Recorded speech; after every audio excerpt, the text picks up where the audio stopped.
दोस्तों इस समय हूं मैं कैंट थाने पे। यहाँ पे बोर्ड जो लगा है एक बार उसको दिखा दीजिए। और यहाँ पे सुबह तड़के 6 बजे डिटेन किया गया है 11 बच्चों को। और एक तो सबसे बड़ी बात है कि कई बार यहाँ पर लोगों का जो है फोन आया और ये लोग बोल रहे हैं 1 घंटे में छोड़ देंगे, 2 घंटे में छोड़ देंगे, लेकिन अभी तक कोई कार्रवाई नहीं हुई, ना तो कोई एफआईआर हुआ है।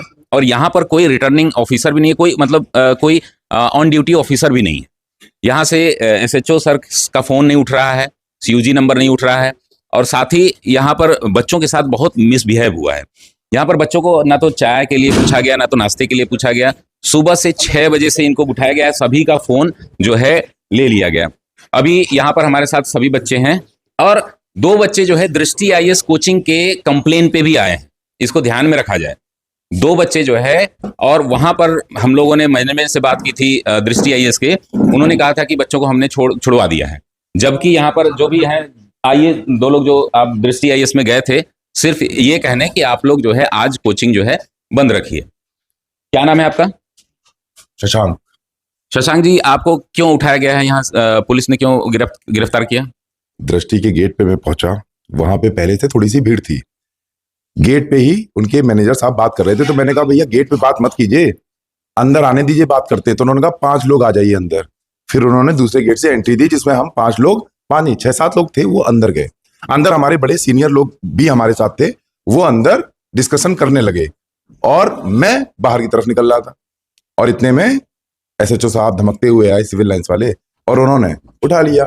ऐसे ही भाई के साथ भी हुआ, उन्होंने उनके साथ भी। क्या नाम है आपका? आदेश कुमार सिंह। हम तो रोड पे थे, हम बस वहाँ पे रुक जाइए, हम रोड पे थे, ठीक है। आईएएस साहब के क्या यहाँ पे क्या कर रहे हो? तो हम बोले कि सर हम लोग खड़े हैं, और आपको नहीं विश्वास हो सीसीटीवी कैमरा है वहाँ पे भी देख लीजिए, और आसपास जो लड़के थे उनसे भी पूछ लीजिए कि हम लोग क्या बात कर। और हम रोड पे थे, ऐसा नहीं कि हम वो बैरिकेड जो था उसके अंदर गए हुए थे, हम रोड पे थे। वहां से आए सचो सर आके उठा के हमको क्या कर रहे हो, उठा के जेल में बंद कर दिया उन्होंने। अच्छा चलिए, हम लोगों ने गलत कर दिया भाई, दृष्टि जैसी बड़ी संस्था में चले गए जो हमसे पैसा कमाती हैं और हम पे खिलाफ एक्शन लेती। चलिए आप बता दीजिए, आपको कहाँ से उठाया? तो सर हिंदू हॉस्टल पे था। हिंदू हॉस्टल पे क्या कर रहे थे? कुछ नहीं, जा रहा था हनुमान मंदिर तरफ। अच्छा वेरी गुड, ये देख रहे हैं। आप बताइए आपको कहाँ से मैं सिविल लाइन जा रहा था एक दोस्त से मिलने, हमको वहां से उठा लिए। वेरी गुड भैया। चलिए आपको कहाँ से उठाया? हम भी इंदिरा भवन जा रहे थे, वहां से सिविल लाइन की मतलब इधर रोड से ही आ रहे थे, वहां पे उठा लिया रास्ते में। आपको कहाँ से उठाया? महाराणा प्रताप चौराहा से। भैया इधर आइए भैया। हाँ, महाराणा प्रताप चौराहा से हम लोग को उठाया गया है। तुम्हें कहाँ से उठा लिया? सर हमें हिंदू हॉस्टल के पहले से ही उठा लिया गया। सर हिंदू हॉस्टल के पहले उठा लिया गया। हाँ, तो ये जो है थाने का दृश्य है। यहाँ पे हमारे कई साथी को उठा लिया गया है बिना किसी धारा के, बिना किसी ग्राउंड के। भारत में भारत का संविधान आर्टिकल 21, 22 ये कहता है कि बिना किसी लीगल ग्राउंड के आप किसी भी व्यक्ति को गिरफ्तार नहीं कर सकते हैं। गिरफ्तार किया गया, डिटेन किया गया। इन साथियों को, जो मासूम बच्चे हैं, ये भारत का भविष्य हैं, इनको 12 घंटे से थाना में बैठाया गया है। और यहाँ के कांस्टेबल साहब ये कह रहे हैं कि ये जेल भेज देंगे। मैं पूछना चाहता हूं कि भारत के संविधान का कौन सी आईपीसी, कौन सी सीआरपीसी ये बताती है कि कांस्टेबल किसी को जेल भेज सकता है? ये हम सरकार के हुक्मरानों से, मुख्यमंत्री साहब से, उप मुख्यमंत्री साहब से, देश के प्रधानमंत्री मोदी साहब से सवाल पूछना चाहते हैं कि कौन सी धारा है जो ये बताती है कि कोई कांस्टेबल, श्री मनोज कुमार कोई कांस्टेबल है, उन्होंने ये बात कही, वो जेल भेज देंगे। मैं पूछना चाहता हूं कि भारत के संविधान की कौन सी धारा है? हम लाइव हैं इस समय और आप, देश की पूरी कौम हमको देख रही है। हमको बताना चाहिए कि हमको कौन सी धारा में जेल भेजा जा रहा है और जेल भेजने की बात की जा रही है। हम लोग ऑफिस आए, यहाँ पूछा गया कौन सी धारा है। बहुत सारे लोग बहुत अच्छे सहयोग किया इन्होंने। पुलिस में लगभग 90% लोगों ने बहुत अच्छे से हमसे कोऑपरेट किया, उन्होंने सारी बातें रखी। लेकिन एक साहब ने हमको सीधे तौर पे बदतमीजी की, और वो नेम प्लेट भी उनके पास नहीं था। इसकी डिटेलिंग हम आपको जरूर देंगे कि वो कौन थे, कैसे थे।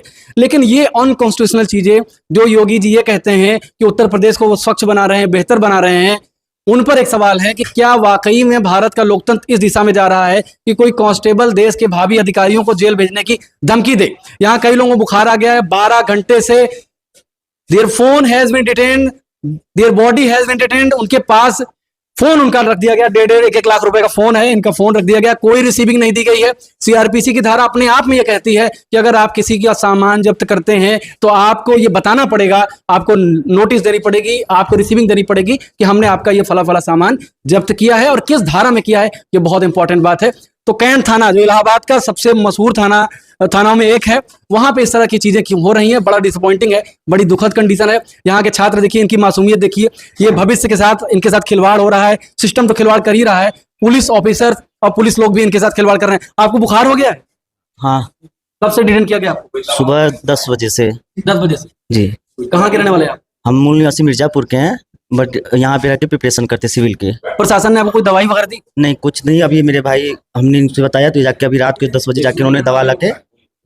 और एक इम्पॉर्टेंट बात यह है कि जो उत्तर प्रदेश की जनता सरकारों को बनाती है, हुक्मरानों को सत्ता में लाती है, वो तरह तरह के हेल्पलाइन जारी करते हैं। आज कई एसओजी नंबर को कॉल किया गया है, उनका एक बार भी फोन नहीं उठा है। ये बहुत दुर्भाग्यपूर्ण स्थिति है कि देश का भविष्य कहीं बोतल पीटता है तो कहीं थाने में बैठा दिया जाता है, उसकी आवाज नहीं सुनी जाती है, और ये देश के लिए बहुत दुर्भाग्यपूर्ण स्थिति है। इससे ज्यादा दुर्भाग्यपूर्ण कुछ भी नहीं हो सकता है। हम छात्र हैं, हम किसी मीडिया से नहीं है, लेकिन हम क्या करें, हमारी कोई मीडिया आवाज ही नहीं उठाती है।